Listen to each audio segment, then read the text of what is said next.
Alright everyone, it's time for me to show you how I do a little bit of restoration on some locks here.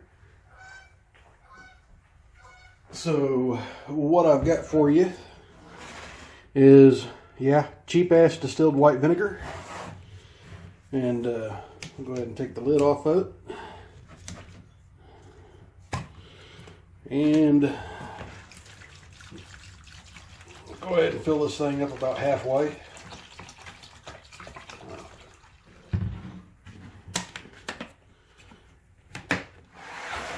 All right, and then you start dropping in the locks. They're going to soak for about 24 to 48 hours. All right. But all this does is gets the surface rust off of any of them. That one doesn't have any. That one's got a little bit on the shackle.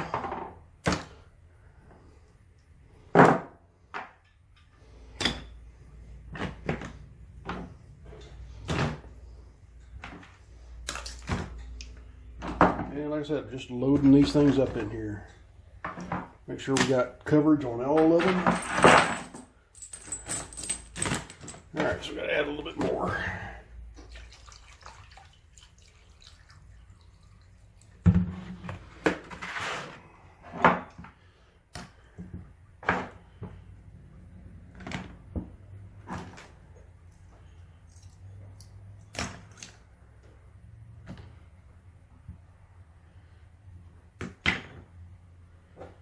And let's throw this WD in there too.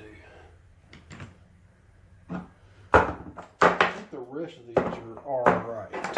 So I'm just going to let these things soak, and in a couple days we'll come back to them, take them out, start wiping them off, and then we can start WD-40ing them up and lubing them. Alright, so it's been 24 hours since I put the locks in here. Let's go ahead and take a look and see what kind of stuff we're getting here. You see a little bit of work going on that one there, so I'm going to take that one out, wipe it up, and see if that one's any good, because that's a little bit alarming right there. Not real sure what's happening. Got plenty of bubbles, so it is eating up at some rust. It's discolored the vinegar quite a bit. So I'm going to set my phone down and get a little bit of a rag out. It's not a real good one. I'll take that lock out and take a look at it. That one still needs some soaking. The shackle's looking better on that one.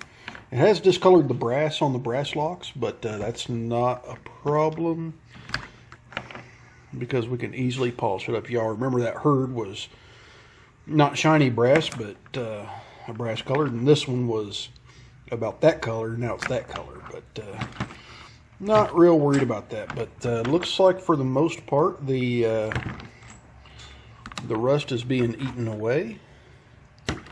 So we'll give these another day and see what comes out of it. So go ahead and put the lid back on that one, and let's take a look at this one. Let's take this over to one of the benches and take a look. Okay, I've been doing some work over here, so let me scoot some stuff out of the way, and I'll grab my tripod in the process. All right, so we're looking at this old block here. And we're seeing what's going on here, because that's a lot of crud just kind of clung to that thing. Grab a little bit better rag here.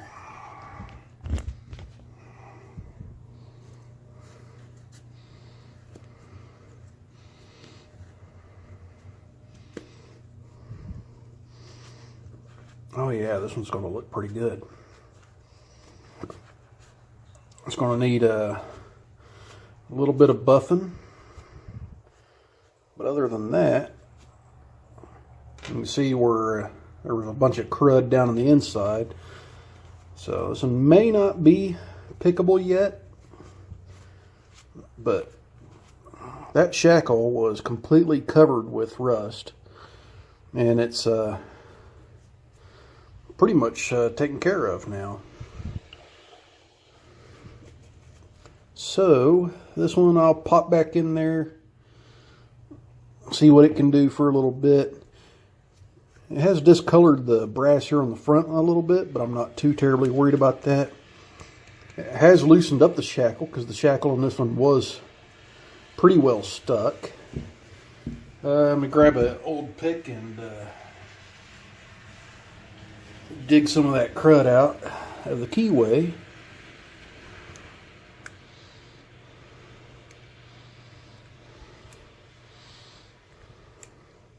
There's a lot of crud in that keyway.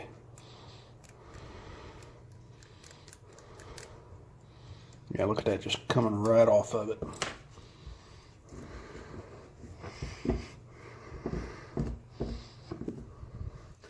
That one's going to need a lot more cleaning before it's good to go. I'm going to have to probably get some of that Lock Magic stuff and squirt down in there and really clean that core out before I'm able to pick this. But if you guys remember that one, it was in really bad condition, and it's looking a little bit better. So I'll pop it back in there and I'll give you another update, and well, it's all going to be in the same video for you, but I'll pull it back out here another day from now. Alrighty, it's been 24 hours since I first put these locks in here, and I've already taken a few of them out, but you can already tell how nasty that's gotten. So let's go ahead and start with this guy here, and I'm knocking stuff off my shelf. Alright, so if you guys remember, this one was pretty heavily covered with surface rust, so let's go ahead and wipe it down and see what it looks like.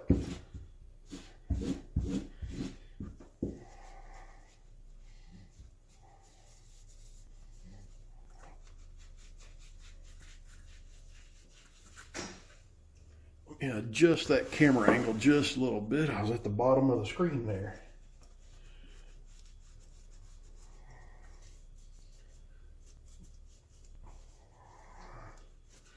And basically we're just wiping the last bit of the surface rust off of here, and I'm leaving as much of the patina as possible.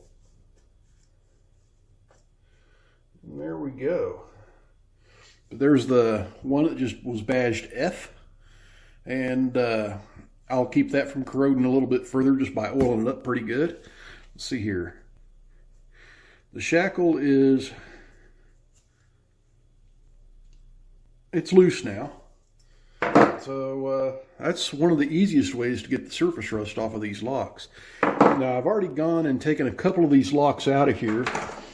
If you remember this one, this Hong Kong, it was completely covered with rust, and it's pretty well shiny now. This one right here, this Liddell, it had quite a bit of corrosion on it. This little master lock wasn't too bad. It had a little bit, but it's way better now. And then we got this little sleigh maker that says RFD on the back. I already took it out and polished it up. It's ready to go sit in my collection now. And let's see here, another bad one. This master lock was pretty cruddy. I got it out, and it works beautifully now. It works good. That's all I can say for a master lock.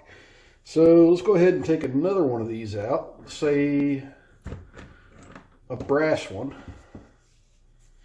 And you see how the vinegar bath really discolors the brass. Not that big of a deal.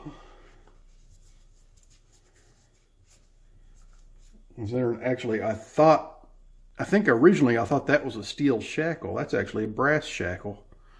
Huh. That's how much corrosion was on that one.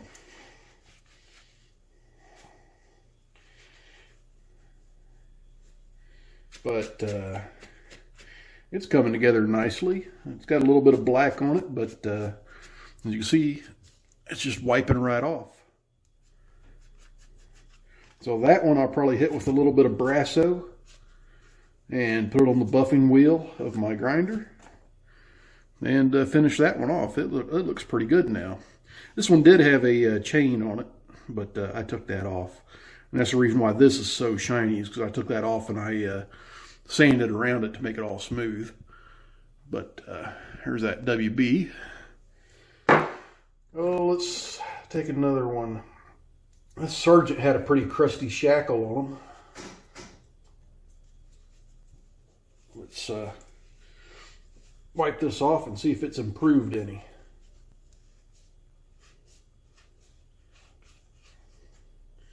It hasn't improved a ton, but it has definitely gotten the surface rust off of it. Now the pitting's going to remain. That's pretty par for the course. And then this one, I'll do the same as that WB. I'll hit it up with some Brasso. And I'm sure you guys know what Brasso is. It's available just about anywhere where home supplies can be bought.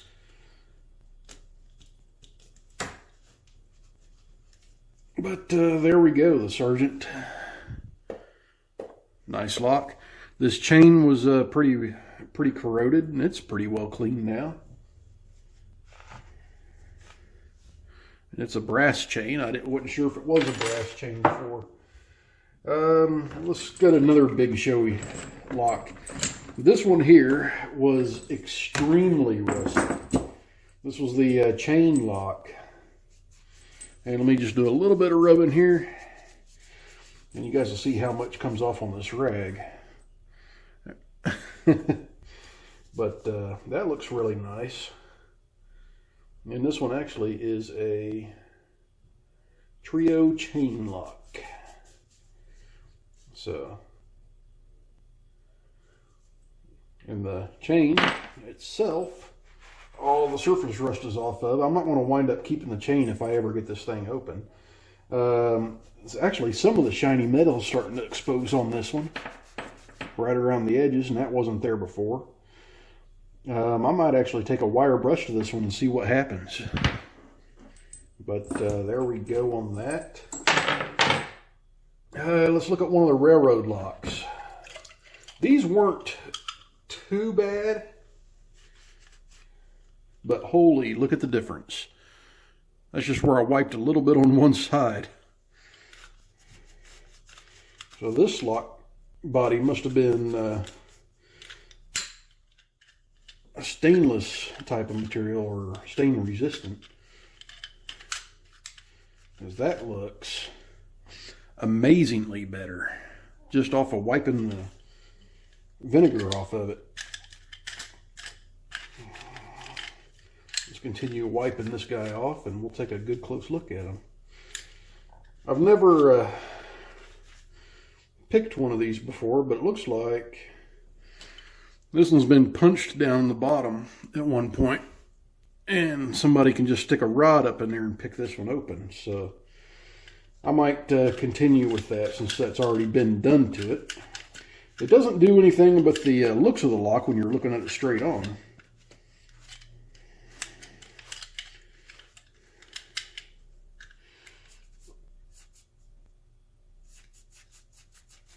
Yeah, but this one came out really nice. It's a M and PRR, and you can see a little bit of the, I guess that's a serial number or something stamped in there. It's real light. But yeah, really like how well that one came out. Let's take a look at the other one, see if it did any good. This one was in much worse condition.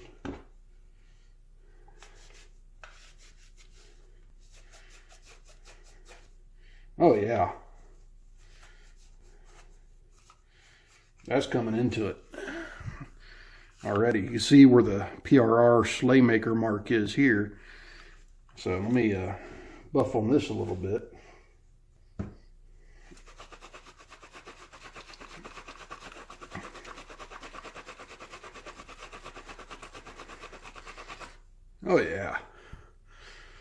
That looks nice.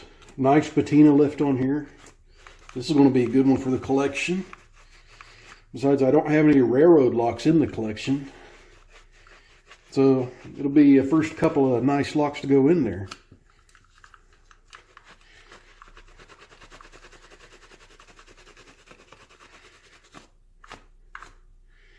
A little bit of pitting, a little bit of patina still.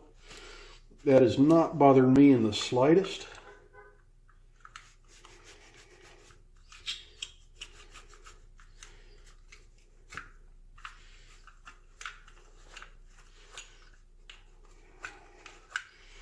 And this one might be a candidate for my first attempt at picking a lever lock. I've never attempted these yet. Well, I'll take that back. I've picked lever locks, you know, those little cheap Chinese ones that just have one lever in them. Yeah, I've picked those. But I'm pretty sure a lot of you are going to tell me that doesn't count. All right. Very good. This was a brass Ilco. It's all black. This was a little Alpha. He's all black from the cleaning. Here's that Scandinavian lock. Let's see what it looks like. It's not going to look much different because these were pretty dark colored locks to begin with, I believe. I haven't ever seen one of these that was shiny.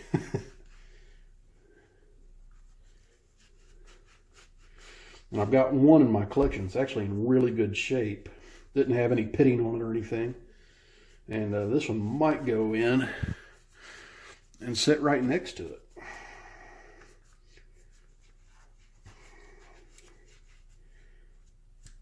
All right. Yeah, it's actually bringing a little bit of the original color back to it. So I probably might want to stop there and then put a little bit of oil on this thing to preserve it. Let's just make sure I get it all dry.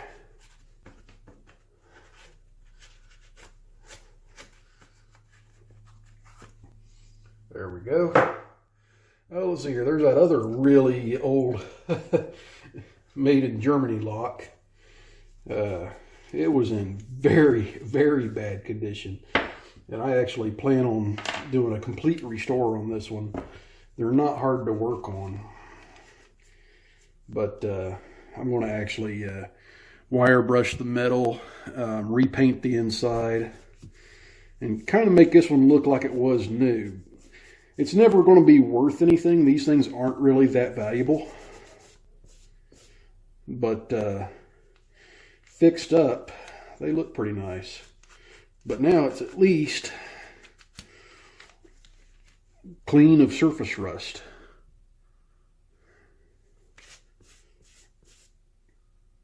So I can live with that for now, but made in Germany. I can read what it says at the bottom now. 45 MA. Huh. Wait a minute, was that? No, 45 mm. So it does say 45 millimeter. And a little bit more scrubbing right here pretty hard. Reveals where it says Jordan just a little bit better. So I'm going to see if a little bit more scrubbing clears up the made in Germany part.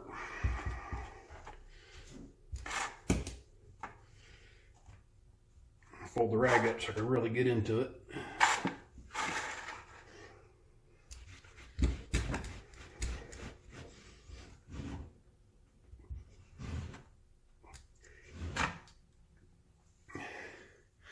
Yeah, I cleaned that up a little bit. Made in Germany. So cool little lock. That one's still going to take quite a bit of more work. Here's one of those herds from the previous first Locktober video. This one wasn't too terribly bad, but it did have some rust in the shackle. And there was a lot of crud up inside the lock. I couldn't really get the pins to move when I did try to pick this one. So we're going to see if it has improved any here in a future video.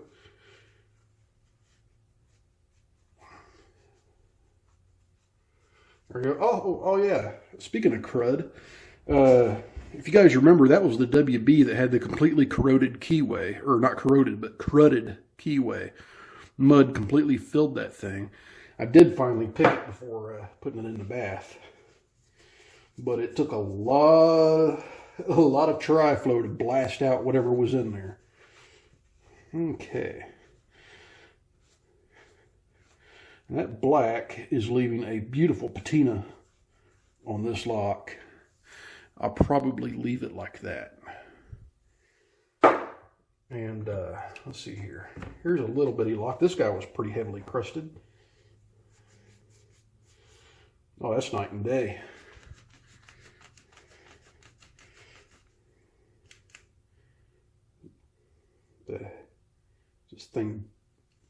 This thing must be a brass coated metal of some sort, because I am seeing a little bit of brass the more I rub on it.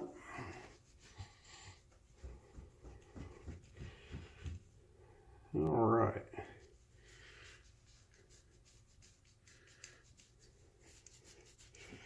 That's probably all I'm going to rub on it for now. But yeah, that one looks completely different. But guys, this is just a little bit of what that vinegar can do for you. And this is that, this was a Ilko. So it's probably going to leave a pretty nice patina on it when I'm done with it. I don't think I'm going to go and clean all the patina off of this one, because it's got that nice deep bronze color to it.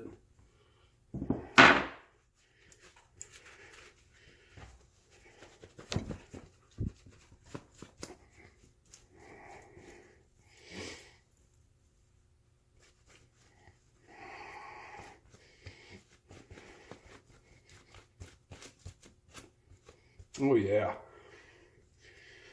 it's coming out nice. And sorry about the lighting situation here. When I put this bench together, I haven't yet put a light into it yet. So I got a shelf installed now right above it, and it's blocking a little bit of the overhead light from the fluorescence. But this, I've about got my lab almost as set up as it's going to get. Then I'll be doing a tour before too long. So I'm sure some of you guys have been waiting for that. All right, but there's that Ilko wiped off. And I might leave that patina on it. Don't know. Or I might hit it with Brasso by hand. And then the last little guy here still in here is this little Alpha. So let's give him a good scrubbing.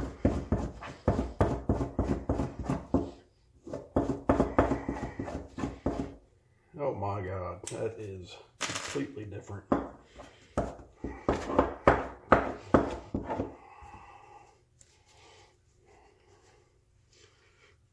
And guys, if you want to clean your locks up without buffing them, the method I'm doing is the best, because it doesn't leave any tool marks on your locks whatsoever. It is a little bit caustic to, say, cheaper pot metals. And I could show you that on another lock that I took out. I'll have to go get it. It was a Slaymaker pin tumbler, but the lock had a bunch of pot metal in it as well, and it ate the pot metal away a little bit. And the core of that lock was made from a little bit of the pot metal as well, so it wasn't quite perfect. This little Alpha shined up pretty nice. A little bit of crust right there, but I'm sure a wire wheel will take that off. Let me go grab that other lock and I'll be right back.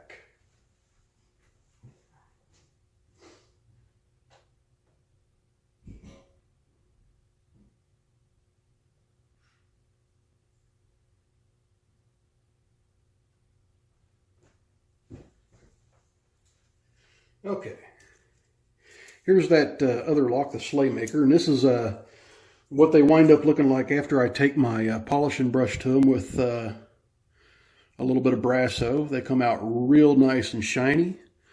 They look great, but the only problem with this lock is that it's just covered in brass.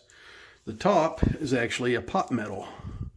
You guys can see that where the rust was, and the vinegar ate that away from it. So not that great. And if you can look at the keyway itself, that's not too hot either. It did kind of eat the keyway some too.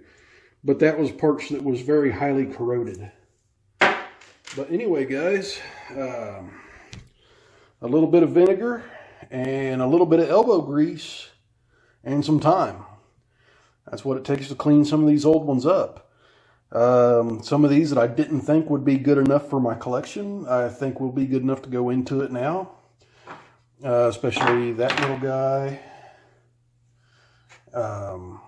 And this guy, I wasn't sure if he was going to do anything, but that one's going to come out nice when I'm done with it. This herd is fantastic looking now. This sleigh maker looks awesome now. This Ilko, look how copper that looks. That's gorgeous. The WB came out really nice. It just needs a little bit of work. And the big surprise was this railroad lock right here. It looks almost brand new. It's been in the weather a little bit, but looks really, really nice. Anyway, guys, that is my method for cleaning up old junk locks. It's not the best method, but it's the one that works for me. And like I said, I will use Brasso on some of these to clean them up. A couple of them I might hit with the wire brush lightly. Don't use a steel wire brush. You want to use a brass or a copper wire brush because it won't scratch the softer brass as much. And then whatever grinder you have, if you have a buffing wheel on a grinder, there you go. Bob's your uncle, and you have a nice shiny lock for your collection, vintage lock. You didn't spend a whole lot of money on it, and all you did was invest a little bit of time. So everyone, please stay safe. Don't do anything illegal. And as always, please like, comment, and subscribe. Oh, and if you see one of these out there in the wild, or one of these, or one of these, or one of these, and it's not yours, leave it alone. Enough said.